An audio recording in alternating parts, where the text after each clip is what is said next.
World Cup Day 4 is in the books. It was another great day of games. 4 game slate on tap. Now let's recap the games as we're doing every single day.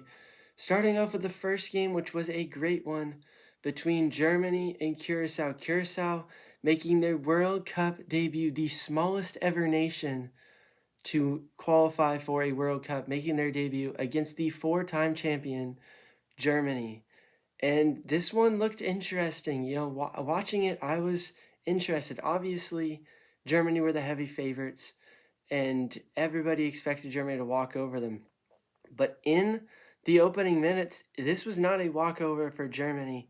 They score a goal early, but Curacao responds with an equalizer to make it 1-1. And this was stunning. At this moment, I was like, no way that this could happen. But a great goal nonetheless, and a great moment for a country who, in its debut World Cup, the smallest country ever, gets a big goal against Germany. But after this moment, it was nothing but German domination. They go on to score 6 unanswered goals. 7-1 route. 7-1 happens again in the World Cup. Brazil probably shaking in their boots hearing 7-1 from Germany. It was pure domination. Kai Havertz grabs a few, and a bunch of others grab goals for Germany. It was really domination for them. A great effort by Curacao. Just scoring a goal and getting their first goal in the World Cup is something.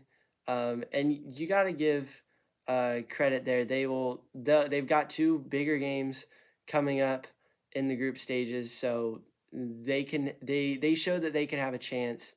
Defense was not good in the second half, and once Germany got a few, the gates opened up, and it was just a slaughter from there.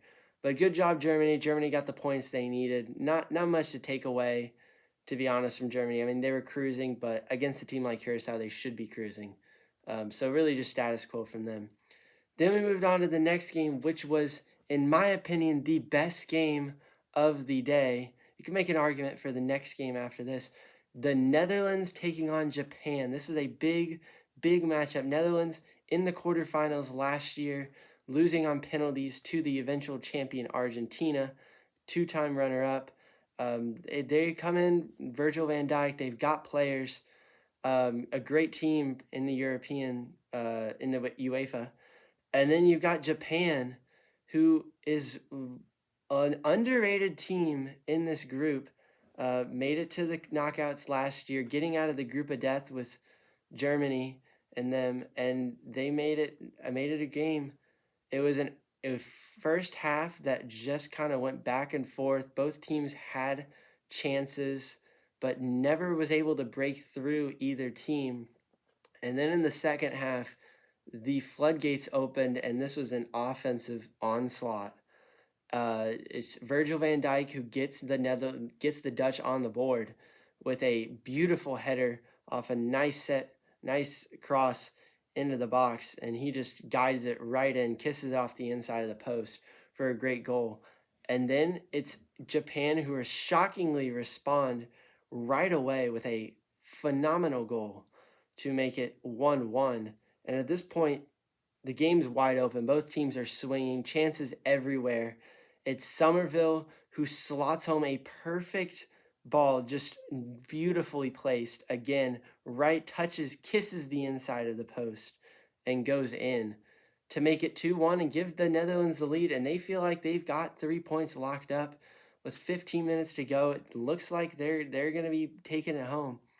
But just when Netherlands thought they were safe, Japan in the 89th minute secure the draw with a beautiful equalizer to make it 2-2 in what so far may be one of the best games of this World Cup. It was a phenomenal game, back and forth. Both teams were creating chances in the second half, going back and forth once again. A great game between 2 teams that are going to be fighting at the top of this group to try and get out, and both teams that probably will make it to the knockouts and have a chance at advancing further. But great game between the Netherlands and Japan. Then we'll move on to the third game of the day, which was Ivory Coast taking on Ecuador. Ecuador, a team that just barely missed out on the knockouts last year, but a team that has a lot of talent. Moises Caicedo, Ener Valencia, the captain, the longtime veteran of this Ecuador squad, are looking for revenge after going out last year in the groups, in a group that was pretty tough with the Netherlands and Senegal in it. And now they take on Ivory Coast, who are making a return to the World Cup with not much, really, not much notable talent that people would talk about, but they have a squad here, and it was on display. Ivory Coast were able to hang in there. Ecuador were getting the bulk of the chances in the beginning of this game. The first half was really Ecuador dominated, but nothing to show for it on the scoreboard. It was great defensive effort from Ivory Coast, and slowly in the second half, their chances started to build and build. And late in the game, still 0-0. Both teams looking for the first goal. And it's Ahmed Diallo who comes on late in the game for Ivory Coast, who scores the winner for Ivory Coast to create a huge upset in this World Cup group. And it's a great, great game for Ivory Coast. I mean, huge 3 points for them. A team that was going to struggle to make it out of this group with a big 3 points against what a lot of people called the favorites out of this group. So a really, really great 3 points for Ivory Coast. They are going to have Sweden or Tunisia coming up. And so that is a big relief for them, getting 3 points against such a great team in this group. Ecuador now, they are in a bit of trouble now. That was a needed 3 points they need to pick up. Still have Sweden and Tunisia, who are teams they can beat. And if they can beat both of them, they'll still move on. Again, nothing too hurt here by Ecuador, but still not the greatest showing against a team that they really would have liked to have beaten. But hats off to Ivory Coast. They played their tails off and get 3 points with a 1-0 victory. And then moving on to the nightcap, the last game of the night, which is Sweden versus Tunisia.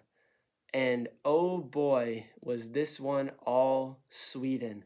Sweden opened up. Alexander Isak and Victor Gyökeres just run rampant on this Tunisia squad, winning 5-1. This one was just not even close.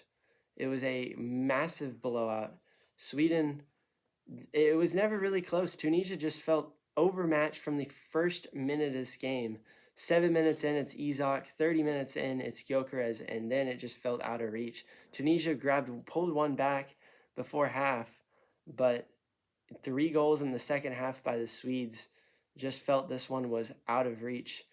And now Tunisia, who have, just breaking news, have sacked their manager, which is a huge development. Just one game into the World Cup, he's gone. So we'll see who they bring in to replace him. That could be a big change for Tunisia. I mean, that is completely unprecedented, really, to bring in a new manager just one game into this tournament. But they didn't like what he was bringing up. Clearly not a very good performance at all, obviously losing by 4 goals. And especially with the goal differential where it is, Tunisia's in a world of trouble with games against Ecuador and Ivory Coast coming up. Meanwhile, on the other side, Sweden looked great. Graham Potter had the boys running up and down the field, scoring goals left and right. We'll see how much of that relates against two other teams who look well better than Tunisia did in Ivory Coast and Ecuador. But Sweden looks good. They got a shot to make it out of, even win this group, and it'd be a great day for the Swedes if they could do that.